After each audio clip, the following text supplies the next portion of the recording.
Princess ডায়নার ছোট্ট একটা কথা ছিল, যার সাথে পরিচিত আমরা কম বেশি সকলেই। সে বলেছিলেন, আমি যাকে ভালোবেসেছিলাম সে ছাড়া গোটা বিশ্ব আমায় ভালোবেসেছিল। সৌন্দর্য, ব্যক্তিত্ব কিংবা আভিজাত্য কোনো কিছু দিয়েই প্রিন্সেস ডায়নাকে পেছনে ফেলবার মতো কেউ তার মৃত্যুর এত বছর পরও আসেনি।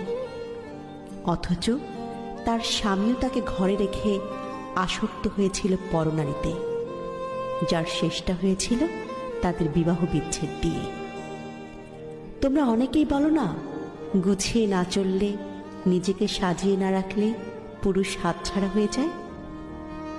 আসলে এটা পুরোপুরি মিথ্যে, বুঝলে? যার মানসিকতা নোংরা তার ঘরে হুড় থাকলেও সে কাজের মেয়ের পেছনে ঘুরে বেড়ায়।